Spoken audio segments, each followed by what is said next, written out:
गेली सातत्यानं अनेक वर्षापासून पंढरीच्या पांडुरंगाची आषाढी वारी ही मोठ्या भक्तिभावानं संबंध देशभरातून गोर गरीब सर्व वारकरी पायी चालत हजारो किलोमीटर पंढरपूरला पांडुरंगाच्या दर्शनासाठी येत असतात.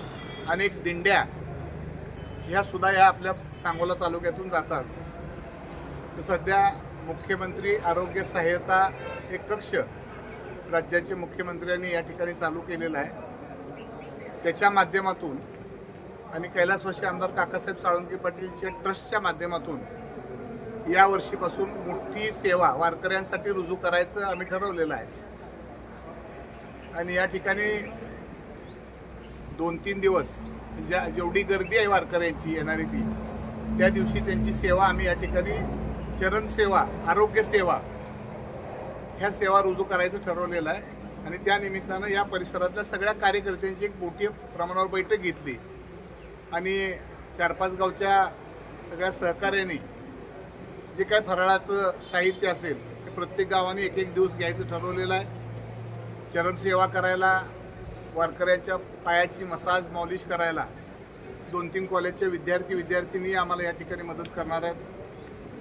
त्याचबरोबर मंडप असेल, सगळंच सेवाधारी मंडळी यामध्ये मोठ्या प्रमाणावर सहभागी झालेली आहेत. या सगळ्या गावातल्या नागरिकांनी भाविक भक्तांनी मोठ्या प्रमाणावर मदत करायचं या ठिकाणी आम्हाला मान्य केलेलं आहे.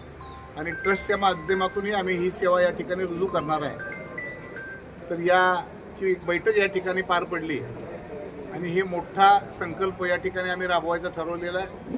पांडुरंगाच्या आशीर्वादानं, माऊलीच्या आशीर्वादानं निश्चितपणानं सांगोला तालुक्यातली ही सेवाधारी आमची आज पहिली ही आहे. आणि याच्या अगोदर गेली 25 वर्षापासून सांगोला तालुक्यातील पाचेगावला अशा पद्धतीची सेवा आम्ही सुरू केलेली होती आणि ती आज तागायत चालू आहे. आणि गेल्या 8 वर्षापूर्वी नवीन कन्सेप्ट पाचेगावला दीपक आबा साळुंखे पाटील ट्रस्टच्या माध्यमातून सुरू केला. चरण सेवा ही 8 वर्षापूर्वी पाचेगावच्या आमच्या सगळ्या सहकार्याने ट्रस्टने सुरू केली.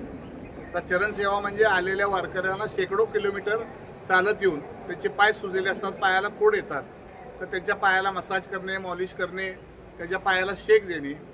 आणि हीच कन्सेप्ट महाराष्ट्र सरकारनं पाचेगावची आमची मूळ संकल्पना ही संबंध महाराष्ट्रानं ती स्वीकारली.